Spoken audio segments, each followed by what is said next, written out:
అన్నమయ్య జిల్లా Madanapalle kidney racket కేసులో 6 నిందితులను పోలీసులు అరెస్ట్ చేశారు. మరో 8 మంది నిందితులు పరారీలో ఉన్నారని, వారి కోసం 4 బృందాలను ఏర్పాటు చేశామని మదనపల్లె డీఎస్పీ మహేంద్ర తెలిపారు. నిందితుల కోసం గోవా, కర్ణాటక, తెలంగాణలో తనిఖీలు చేస్తున్నట్టు వెల్లడించారు. ఈ సంఘటనకి సంబంధించి మదనపల్లెలో 2వ పట్టణ పోలీస్ స్టేషన్లో 8 మందిపై పోలీసులు కేసు నమోదు చేశారు. ఇందులో మొదటి నిందితుడు గ్లోబల్ స్పెషాలిటీ ఆసుపత్రి యజమానితో పాటు అన్నమయ్య జిల్లా హాస్పిటల్స్ సేవల కోఆర్డినేటర్ డాక్టర్ ఆంజనేయులు మరో 5గురిని అరెస్ట్ చేశారు. రెండో నిందితుడిగా ఉన్న బెంగళూరుకు చెందిన డాక్టర్ పరారీలో ఉన్నట్టు డీఎస్పీ తెలిపారు. నిందితుల్లో ఒకరు ప్రభుత్వ ఆసుపత్రుల జిల్లా సమన్వయకర్త కూడా ఉన్నారు. మనం ఈరోజు ఏదైతే ప్రెస్ మీట్ పెడుతున్నామో మనందరికీ రీసెంట్గా తెలిసినట్టు ఇల్లీగల్ కిడ్నీ ట్రాన్స్ప్లాంటేషన్ కేసు ఏదైతే ఉందో అందులో ముద్దాయిల్ని మనం ఈరోజు అరెస్ట్ చేయడం జరిగింది. అరెస్ట్ చేసేసి వాళ్ళు ఇప్పుడు మెడికల్ చెకప్ అది చేపించేసి రిమాండ్కి కూడా తరలించడం జరుగుతుంది. సో కేసులోకి వెళ్ళినట్టయితే ముందుగా మనం ఈరోజు 6 మంది అక్యూజ్డ్ని ఈ కేసులో భాగంగా అరెస్ట్ చేయడం జరిగింది. వాళ్ళని రిమాండ్ కూడా పంపిస్తాము. అండ్ మనకి ఎవరైతే ఒక A2 డాక్టర్ ఉన్నారో అబ్స్కాండింగ్లో ఉన్నారు, దానికోసం మనము టీములు కూడా బయట స్టేట్స్లో కూడా మనము పంపడం కూడా జరిగింది. దానికోసం కంటిన్యూగా కూడా మనం ఎఫర్ట్స్ పెట్టేసి ట్రేస్ అవుట్ అనేది చేస్తామన్నమాట. సో మెయిన్ ఈ కేసు వివరాల్లోకి వస్తే 9/11 అంటే 9వ తారీఖు 11వ నెలలో ఈ మదనపల్లిలో ఉండే గ్లోబల్ మల్టీ స్పెషాలిటీ హాస్పిటల్ ఏదైతే ఉందో అక్కడ ఈ కిడ్నీ ట్రాన్స్ప్లాంటేషన్ అనే కేసు అవుతుంది అనమాట. ఆ రోజు ఇప్పుడు ఎవరైతే డిసీజ్డ్ యమునా అని చనిపోయింది కదా, ఆమెకి సర్జరీ అనేది ఆ రోజు ఈవినింగ్ అనేది కండక్ట్ చేయడం జరుగుతుంది. సో ఆ రోజు కండక్ట్ చేసి లేట్ నైట్ ఎప్పుడు ఆల్మోస్ట్ 10-11 ఆ టైంకి ఈ ట్రాన్స్ప్లాంటేషన్ అనేది ఫినిష్ అయిపోతుంది. సో అది అయిపోయిన తర్వాత సబ్సిక్వెంట్గా ఆమెని ఐసీయూకి షిఫ్ట్ చేయడం జరుగుతుంది అనమాట. సో ఆమె ఒక 1 అవర్ 2 అవర్స్ కండిషన్ బాగానే ఉంటుంది. లైక్ కొంతసేపు తర్వాత ఆమెకి కొంచెం పెయిన్ అనేది స్టార్ట్ అవ్వడం తర్వాత ఆమె next day morning early morning ఒక 5-6 అరౌండ్ ఆ టైంలో ఆమె ఆ పెయిన్ వల్ల అనేది చనిపోతుంది అనమాట. సో దీంట్లో మెయిన్ ఎలా జరుగుతుంది, దీంట్లో ఏం జరిగింది మెయిన్ అంటే మనం మొత్తం రోల్స్ ప్రకారంగా పోయి చూస్తే దీంట్లో ఫస్ట్ ఎవరైతే డిసీజ్డ్ ఉందో యమునా, ఆమె వచ్చేసి ఆమె సొంత నేటివ్ ప్లేస్ వచ్చేసి వైజాగ్ అనమాట. సో ఆమె వైజాగ్ నుంచి రావడానికి మెయిన్ కారణం ఎవరైతే ఉంటారో పిల్లి పద్మ, సత్య అని ఉంటారు. సో వీళ్ళు ఏంటంటే ఈమెను ఎలా ఐడెంటిఫై చేస్తారంటే ఇప్పుడు యమునా అనే ఆమె కొంచెము ఫినాన్షియల్గా కూడా కొంచెం అప్పులు ఉండడం కానీ, లైక్ ఇంతకుముందు ఆమె ఎక్కడో పనిచేసేది, లైక్ ఆమె కొంచెం అప్పులు అయిపోవడం వల్ల కొంచెము ఈ సత్య అనే ఆమె ఏంటంటే ఇంతకుముందు ఒక దగ్గర లైక్ ట్రాన్స్ప్లాంటేషన్ అనేది లీగల్ ప్రొసీజర్తో చేయించుకుంటుంది అనమాట. సో ఈమెకు పరిచయం అయిపోయి నాకు ఇట్లా అప్పులు ఎక్కువ ఉన్నాయి, సో మనకి దీంట్లో ఎలా చేస్తే నాకు ఇట్లా తగ్గుతుంది అంటే నేను ఇలాగే ఇంతకుముందు చేయించుకున్నాను అని చెప్పడం వల్ల ఈమెకు ఒక ఐడియా వస్తుంది. ఐడియా వచ్చిన తర్వాత ఈ సత్యాకి ఈ పిల్లి పద్మ అనే ఆమె ఏంటంటే ఆమెది కూడా వైజాగ్, ఆమె పరిచయం అవుతుంది. ఆమె పరిచయం అయిన తర్వాత ఆమె నీకు ఎవరన్నా తెలిస్తే ఈమె చెప్తుంది అనమాట. లైక్ ఇట్లా నాకు తెలిసిన డోనర్స్ ఉన్నారు, వాళ్ళకి ఎవరన్నా నీకు తెలిసిన వాళ్ళు ఉంటే ఎవరన్నా సజెస్ట్ చేయంటే దీంట్లో 2 మీడియేటర్స్ ఉంటారనమాట. మెహరాజ్ అని చెప్పేసి డయాలసిస్ మేనేజర్ కదిర్లో ఉంటాడు. తను కాకోకుండా మన మదనపల్లి హాస్పిటల్లో డయాలసిస్ మేనేజర్ బాలరంగడు ఉంటారనమాట. వీళ్ళిద్దరూ ఏం చేస్తారు, ఈ డోనర్స్ని కానీ రెసిపియంట్స్ కానీ ఎవరైతే తీసుకుంటారో కిడ్నీ వాళ్ళని ఐడెంటిఫై చేస్తారనమాట. సో వీళ్ళు ఓవరాల్గా వచ్చేసి వీళ్ళు ఎవరైతే అవసరం ఉంటుందో ఎవరికి అవసరం ఉంటుందో అనే వాళ్ళని గుర్తిస్తారు. గుర్తించిన తర్వాత వీళ్ళని ఎవరు ఆ హాస్పిటల్ ఎక్కడ చేస్తే బాగుంటుంది, ఇట్లాంటిది ఎక్కడ కండక్ట్ చేస్తారు అన్నప్పుడు సబ్సిక్వెంట్గా వీళ్ళు గ్లోబల్ మల్టీ స్పెషాలిటీ హాస్పిటల్ ఏదైతే ఉందో ఇప్పుడు A1 ఉన్న డాక్టర్ ఆంజనేయులు తనని అప్రోచ్ అవుతారనమాట.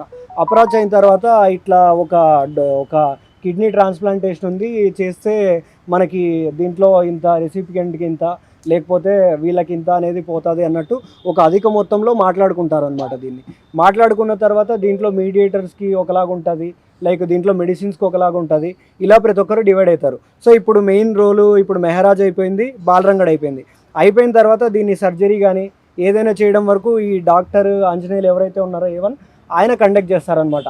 ఆయన ఏంటి దీంట్లో ఇది అనస్థీషియా చేయడం కానీ ఇట్లాంటిది హాస్పిటల్ ఇవ్వడం కానీ ఇది చేస్తారు. ఇది అయిపోయిన తర్వాత మెయిన్ ఇంకా అబ్స్కాండింగ్లో ఉన్న A2 ఎవరైతే ఉన్నారో ఒక డాక్టర్, ఆయన ఇదంతా కూడా సర్జరీ అనేది పర్ఫామ్ చేస్తాడు. ఆయనతో పాటు ఉన్న 2 టెక్నీషియన్స్ వాళ్ళు కూడా అబ్స్కాండింగ్లో ఉన్నారు. మనకు సబ్సిక్వెంట్గా ఆ డాక్టర్ని డిటెక్ట్ చేసిన తర్వాత మనకు ఆ టెక్నీషియన్స్ ఎవరనేది కూడా ఐడెంటిఫై అవుతుంది. దీంతోపాటు ఇంకా మెయిన్ ఇంకా సూరిబాబు అని ఉంటాడు. ఇప్పుడు యమునా ఎవరైతే డిసీజ్డ్ ఉందో ఆమెకి భాగస్వామి లాగా లైక్ ఫ్రెండ్ లాగా ఉంటాడనమాట. సో తను ఇప్పుడు దీంట్లో ఆమెకు కూడా ఇట్లా అప్పులు ఎక్కువ ఉన్నాయి కదా, మనకి ఇట్లా అప్పులు తీరాలంటే కొంచెం ఈ కిడ్నీ అనేది ఇస్తే బాగుంటుంది అనేది ఆమెను కూడా ఇన్స్టిగేట్ చేసి ఈ పిల్లి పద్మ ఎవరైతే ఉన్నారో ఈ సత్యతో కోఆర్డినేషన్ చేసి ఇది చేపిస్తాడనమాట. ఓవరాల్గా ఇది వీళ్ళ రోలు. ప్రస్తుతానికి ఇది మనం ఇంకా కూడా దీంట్లో లింకులు అనేటివి కూడా మనం ఎస్టాబ్లిష్ చేస్తున్నాం టోటల్గా. దీంట్లో ఇప్పుడు యాజ్ ఆఫ్ నౌ ఇంకా మనం కూడా ఒక 8 మందిని అక్యూజ్డ్గా సైట్ చేసాము. దీంట్లో వాళ్ళ రోల్ బట్టి వాళ్ళ ప్రమేయం బట్టి దాంట్లో ఏముందనేది మనం 8 మందిని ఐడెంటిఫై చేసాము. అండ్ దీనికోసం మనం టీమ్స్ కూడా ఫామ్ చేసి మిగిలిన అక్యూజ్డ్ ఎవరైతే ఉన్నారో అబ్స్కాండింగ్లో ఉన్న వాళ్ళని కూడా పట్టుకుంటాము. ఇంకా అక్కడ నుంచి ఇంకా ఏమైనా ఫర్దర్గా రాబోయే కాలంలో ఇంకా ఏమైనా లింక్స్ డెవలప్ అయితే కూడా అవి కూడా మేము దాన్ని చూసుకొని దాంట్లో సబ్సిక్వెంట్గా సెక్షన్లు అడిషన్ చేయడం కావచ్చు, అక్యూజ్డ్ అడిషన్ చేయడం కావచ్చు, ఇదనేది ప్రాపర్గా మనం లింకప్ అనేది ఏర్పాటు చేసి ఈ కేసుని తొందరలోనే మనం డిటెక్ట్ చేస్తామని కూడా మేము భావిస్తున్నాము. సో ఇంకా దీంట్లో వచ్చేసి మా టీం అందరూ కూడా ఆల్మోస్ట్ మా ఉన్న ఎస్ఐలు, సిఐలు అండ్ మా సిబ్బంది కూడా చాలా నీట్గా దీంట్లో ఎఫర్ట్స్ పెట్టేసి వీళ్ళని ట్రేస్ అవుట్ చేయడంలో అవ్వచ్చు, ఇంకా మొత్తం ఈ లింక్స్ అన్నీ ఎక్కడ ఉన్నాయి ఏంటి అనేది కానీ అన్నీ మొత్తం బయట స్టేట్స్కి పంపించిన టీంలు అవ్వచ్చు. సో ప్రతి ఒక్కరు కూడా బాగా కష్టపడ్డారు. అండ్ మోర్ ఓవర్ దీంట్లో మన మెయిన్ ఏంటంటే దీంట్లో రికార్డ్స్ కానీ ఏదైనా కానీ స్కాన్లు చేయించుకున్నప్పుడు వాట్సాప్లు కానీ ఇట్లాంటివి ఏమైనా ఉంటాయి కాబట్టి దానికోసం మనము సెల్ ఫోన్స్ కూడా సీజ్ చేసాము. దాన్ని కూడా ఫర్దర్ ఎఫ్ఎస్ఎల్కి పంపిస్తాము. అండ్ ఉన్న సీసీ కెమెరా ఫుటేజ్ దానికోసం కూడా డివిఆర్ అనేది మనం సీజ్ చేసాము. అది కూడా ఎఫ్ఎస్ఎల్కి పంపించి డేటా అంతా కూడా రిట్రీవ్ చేపిస్తాము. సో డెఫినెట్గా దీంట్లో ఎక్కడ ఉన్నా కూడా ప్రాపర్ లింక్ అనేది మనం ఏర్పాటు చేసుకొని రాబోయే కాలంలో and as early as possible మిగిలిన వాళ్ళందరినీ కూడా డిటెక్ట్ చేసి ఈ కేసు అనేది తొందరలో క్లోజర్కి అయితే తీసుకొస్తాం. థ్యాంక్ యూ అండి. ఎక్కడ గ్లోబల్ హాస్పిటల్లో మనకు ఐడెంటిఫై చేసింది అయితే ఇప్పుడు ఈ కేసు ఇక్కడ అయిందండి. సో ఆ రోజు అయింది ఈ కేసు ఒకటి, ఆ రోజు మార్నింగ్ ఇంకొక కేసు అయి ఉంటుంది. ఆమె సబ్సిక్వెంట్గా వైజాగ్కు చెందిన పిల్లి పద్మ, కాకర్ల సత్య అలాగే మదనపల్లె ప్రభుత్వ ఆసుపత్రిలో డయాలసిస్ మేనేజర్గా పనిచేస్తున్న బాలరంగుడు అలాగే కదరి ప్రభుత్వ ఆసుపత్రిలో డయాలసిస్ మేనేజర్గా పనిచేస్తున్న మహారాజులు కలిసి కిడ్నీ దాతలు అలాగే గ్రహీతల్ని సేకరించి మదనపల్లిలోని గ్లోబల్ మల్టీ స్పెషాలిటీ హాస్పిటల్ యాజమాన్యానికి సమాచారం ఇచ్చేవారని తెలిపారు. అయితే ఈ హాస్పిటల్లో ఎటువంటి అనుమతులు లేకుండా శస్త్రచికిత్సలు చేసి భారీ మొత్తంలో కిడ్నీ గ్రహీతల నుంచి డబ్బులు వసూలు చేస్తున్నారని విచారణలో తెలిసిందన్నారు. అది మనం అనేది ఒకసారి ఐడెంటిఫై చేయాల్సి ఉంటుందండి. అది ఒకసారి ఆ డీటెయిల్స్ అన్ని హాస్పిటల్ కూడా అన్ని తీసుకుంటాము. A2 అనేది డాక్టర్ పేరు అనేది మనం ఫర్దర్ ఇన్వెస్టిగేషన్లో మనం డెఫినెట్గా ట్రేస్ అవుట్ చేసిన తర్వాత అప్పుడు మన మీడియా ముఖంగా కూడా మనం తెలియజేస్తాం. లేదండి, మనకైతే ఈ ఇన్సిడెంట్ ఇప్పుడు మదనపల్లిలో అయిండేది, ఈ ఇన్సిడెంట్ మనం కనిపెట్టాము ఆ రోజు అయిండేది. సో సబ్సిక్వెంట్గా లింక్స్ ఎవరి రోల్ ఏంటనేది కూడా మనం ఐడెంటిఫై చేసాము. ఇంకా ఏమన్నా ఉన్నా కూడా మనకి ఇంకా ఫర్దర్ A2ని పట్టుకున్న తర్వాత ఇంకా ఏమైనా ఎస్టాబ్లిష్ అవుతాయన్నా కూడా మనము టెక్నికల్గా అది కూడా చూస్తాము. ఇంకా ఏమైనా లింక్స్ ఉన్నా కూడా ఎస్టాబ్లిష్ చేస్తాం. మార్పిడి ఇక్కడే జరిగింది అని ఎక్కడ ఇక్కడ గ్లోబల్ ఆసుపత్రిలోనే అంటే కిడ్నీ ఇక్కడ తీసి బెంగళూరు పంపించారని కొంతమంది అంటున్నారు, మార్చారని. లేదు ఇక్కడే జరిగింది అని అంటున్నారు. లేదు ఇక్కడే జరిగింది. కేవలం కిడ్నీ మార్పిడి వల్ల పెయిన్ తోనే చనిపోయింది అన్నది ఎంతవరకు కరెక్ట్? అంటే పిఎం రిపోర్ట్ ఏంటి అసలు? ఇంకా మనము పిఎంఈ అయిపోయింది, ఆ రిపోర్ట్ కలెక్షన్ చేసుకున్న తర్వాత కానీ దాంట్లో ఇంకా మనకు ఫర్దర్గా వస్తుంది. అండ్ మోర్ ఓవర్ ఆమె చనిపోవడైనప్పుడు కూడా పిఎంఈలో ఒకే కిడ్నీయే ఉంది. సో దట్ మీన్స్ ట్రాన్స్ప్లాంటేషన్ అయినట్టు అది అక్కడ అర్థము. సో డెఫినెట్గా ఒక కిడ్నీ దానివల్లనే సబ్సిక్వెంట్గా అంతా హెల్త్ అంతా ఆ టైంలో బాగానే ఉన్నప్పుడు ఆమె చనిపోయిందంటే దానికి మెయిన్ రీజన్ కిడ్నీ ట్రాన్స్ప్లాంటేషన్ వల్ల ఏంటది. ఇంకా ఫర్దర్గా ఏదైనా ఉన్నా కూడా మనం మెడికల్ రికార్డ్స్ కూడా చూసుకుంటాం.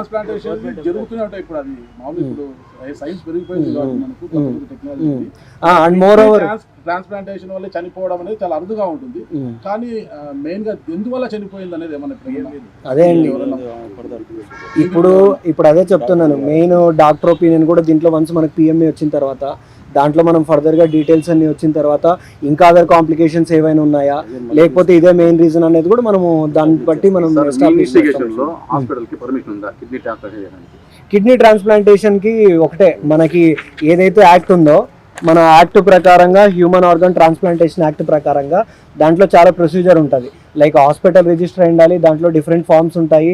వాళ్ళ కన్సెంట్ కావాలంటే ఎంఆర్ఓ దగ్గర ప్రొడ్యూస్ చేయాలా, జ్యుడిషియరీ దగ్గర ప్రొడ్యూస్ చేయాలా, అవన్నీ అయితేనే అప్పుడు దాన్ని పర్మిషన్ ఉన్నట్టు. ఆర్ఎల్స్ అవన్నీ కూడా అన్ఆథరైజ్డ్. సో దానికి పర్మిషన్ లేనట్టు అక్కడ. ఒకే రోజు నలుగురికి కిడ్నీ ఆపరేషన్ జరిగింది అనేసి మా దగ్గర ఉన్న సమాచారం. నలుగురిని ఆపరేషన్ చేసినప్పుడు వాళ్ళలో ఒకరు చనిపోయారు అనేది తెలిసింది సార్. ఆ మిగతా ముగ్గురు డోనర్స్ ఎవరు, డోనర్స్ కాదు అనేది మా దగ్గర ఉన్న సమాచారం. ఇది వాంటెడ్లీ జరిగిన మాస్టర్ ప్లాన్. ఆ రోజు అయినవి 2 సర్జరీలు. సో మార్నింగ్ ఏదైతే అయిందో ట్రాన్స్ప్లాంటేషన్ ఆ రోజు 2 అయినాయి. మార్నింగ్ అయిన దాంట్లో ఆమెకి హెల్త్ కండిషన్ అంతా కూడా బాగానే అయింది, ఆమె రికవరీ అయిపోయింది, అంతా ఉంది. సో ఈవినింగ్ ఏదైతే ఉందో ఆమె సబ్సిక్వెంట్ గా ఆ సర్జరీ తర్వాత వితిన్ 5 hours 6 hours లో ఆమె చనిపోయింది అనమాట. ఐడెంటిఫై చేసామండి, మనం ఐడెంటిఫై చేసాం. విషయాలని చెప్తున్నారు. ఓకే సార్, ఆసుపత్రి నిర్వాహకురాలు ఎవరు, నిర్వాహకురాలా, వాళ్ళ పేరు ఇంతవరకు ఏం తెలియదు దీంట్లో. అది తెలియకుండా ఇప్పుడు కేసు మనం ఎలా ఎస్టాబ్లిష్ అవుతుంది అంటారు? ఇప్పుడు దాంట్లో మెయిన్ డాక్టర్ ఎవరు, దాంట్లో ఎవరు ఉన్నారు హాస్పిటల్లో మెయిన్ అనేది మనం చూసుకున్నాము. మెయిన్ డాక్టర్ నర్సింగ్ ఎవరి పేరు మీద ఉంది, ఎవరి పేరుతో రిజిస్టర్డ్ అయింది, అసలు నిర్వాహకులు ఎవరు దానికి? మనము అవనేది అన్ని ఐడెంటిఫై చేస్తున్నామండి. ఇప్పుడు మనం పట్టుకున్న తర్వాత ఎవరి రోల్ ఏంటి, పర్సన్స్ ఎవరు అనేది మనం ఐడెంటిఫై చేసాము. దాని తర్వాత హాస్పిటల్కి ఎటువంటి రికార్డులు ఉన్నాయి, ఏ హాస్పిటల్ ఎవరి పేరు మీద అనేది కూడా మనం డెఫినెట్గా డిఎంహెచ్ఓ గారికి అది. కిడ్నీ మార్పిడి ద్వారా వచ్చిన సొమ్మును వీరంతా వాటాలుగా పంచుకునేవారని తెలిపారు. మదనపల్లె గ్లోబల్ మల్టీ స్పెషాలిటీ ఆసుపత్రిలో సంఘటన జరిగిన రోజు 2 శస్త్రచికిత్సలు మాత్రమే జరిగాయని స్పష్టం చేశారు. అయితే ఈ కేసు విచారణ కోసం జిల్లా ఎస్పీ ఆదేశాలతో 4 దర్యాప్తు బృందాలు ఏర్పాటు చేశామన్నారు. అయితే తెలంగాణ, కర్ణాటక, గోవా రాష్ట్రాల్లో దర్యాప్తు జరుగుతుందన్నారు. ఈ కేసు విచారణ కొనసాగుతుందని, ఇందులో ఇంకా ఎవరైనా ఉన్నట్లు తేలితే వారిపై కేసులు నమోదు చేసి చట్టపరమైన చర్యలు తీసుకుంటామని డీఎస్పీ మహేంద్ర వెల్లడించారు. అది ఇంకా మేము అదే చెప్తున్నామండి. ఫర్దర్ గా ఇప్పుడు 7 మంది ఉన్నారు ఎఫ్ఐఆర్ లో, అదర్స్ ఉన్నారు. ఇంకా మనం కూడా 8 మందిని సైట్ చేసాము తర్వాత వాళ్ళ రోల్ పట్టి. సో అవన్నీ కూడా రాబోయే కాలంలో ఫ్యూచర్ లో మనం అన్ని కూడా ఎస్టాబ్లిష్ చేసి పూర్తిగా సస్పెండ్ చేశారంట. కేసులో ఇన్వాల్వ్మెంట్ లేకపోతే ఉన్నతాధికారులను ఎందుకు సస్పెండ్ చేశారు, ఎందుకు కేసులో ఇన్వాల్వ్ చేయలేదు? ఎవరిని కేసులో ఇన్వాల్వ్ చేయలేదని ఎవరు చెప్పలేదు. ఇంత పూర్తి విచారణ ఇంకా చేయాల్సి ఉంటుంది. ఇప్పుడు మనకున్న ప్రిలిమినరీ ఆధారంగా మనం చెప్పడం జరుగుతుంది.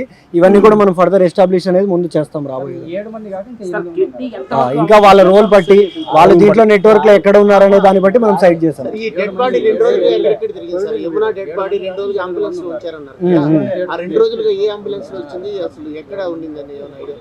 అది కూడా మనం ఐడెంటిఫై చేసాము.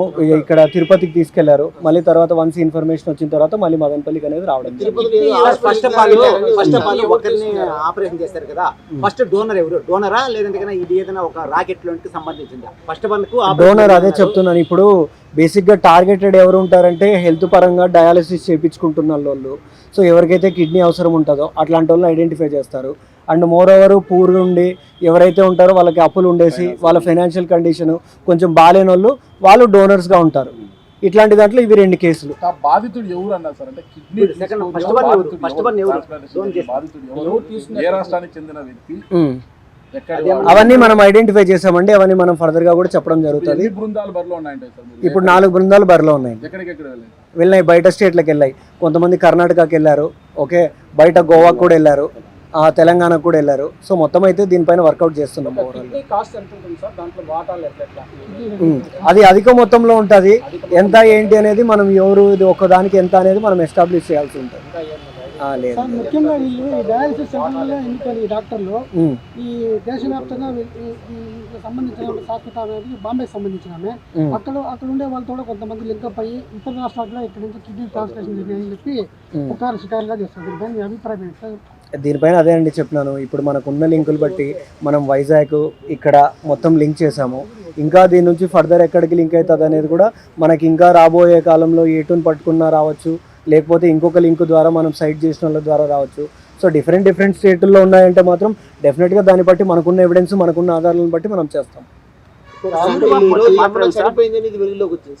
చనిపోకపోతే అంతకు ముందు గతంలో ఇంకా ఎన్నో జరుగుంటాయి కదా, దాని మీద ఏమైనా దర్యాప్తు చేస్తాం? డెఫినెట్గా చేస్తామండి. దీంట్లో పూర్తి స్థాయిలో దర్యాప్తు అనేది చేస్తున్నాము.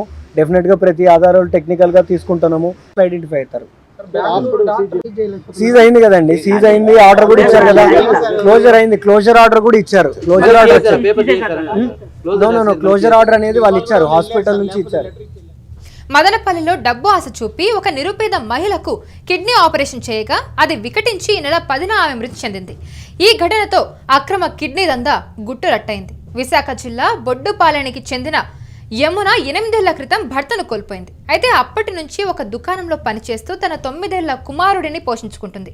ఆమె ఆర్థిక ఇబ్బందులను ఆసరాగా చేసుకున్న గాజువాకకు చెందిన పద్మ, సత్య అనే ఇద్దరు వ్యక్తులు కిడ్నీ ఇస్తే పెద్ద మొత్తంలో డబ్బు వస్తుందని ఆశ చూపించారు. వీరిలో ఒకరు మదనపల్లె ప్రభుత్వ ఆసుపత్రిలో, మరొకరు కదిరి ఆసుపత్రిలోని డయాలసిస్ కేంద్రంలో టెక్నీషియన్లుగా పనిచేస్తూ ఉన్నారు. అయితే యమునతో పరిచయం ఉన్న సూరిబాబు అనే వ్యక్తి సాయంతో పద్మ, సత్య ఆమెను మదనపల్లెకు తీసుకొచ్చారు. అక్కడ స్థానికంగా ఉండే బాలరంగడు, మోహరాజ్ల ద్వారా ఈ నెల 9న మదనపల్లెలోని గ్లోబల్ హాస్పిటల్లో చేర్పించారు. అదే రోజు వైద్యులు యమునకు కిడ్నీ ఆపరేషన్ నిర్వహించగా 10వ తేదీ సోమవారం ఆమె ప్రాణాలు కోల్పోయింది. ఈ ఘటనతో భయపడిపోయిన సూరిబాబు యమున మృతదేహాన్ని తిరుపతికి తీసుకెళ్లాడు. అక్కడి నుంచి విశాఖలో ఉన్న మృతురాలి తల్లి సూరమ్మకు ఫోన్ చేసి కిడ్నీ ఆపరేషన్ తర్వాత యమున మృతి చెందినట్టు తెలిపాడు. దీంతో ఆగ్రహానికి గురైన ఆమె, నా కుమార్తెను నువ్వే తీసుకెళ్లి చంపేశావని నిలదీసింది. భయంతో వణికిపోయిన సూరిబాబు వెంటనే 112 నెంబర్కి కాల్ చేసి పోలీసులకు ఫిర్యాదు చేశాడు. సమాచారం అందుకున్న తిరుపతి ఈస్ట్ పోలీసులు మదనపల్లె పోలీసులను అప్రమత్తం చేశారు. దీంతో రంగంలోకి దిగిన పోలీసులు మంగళవారం నిందితులను పట్టుకుని గ్లోబల్ ఆసుపత్రి అధినేత, అన్నమయ్య జిల్లా DCHS డాక్టర్ ఆంజనేయులను అదుపులోకి తీసుకుని విచారణ చేపట్టారు.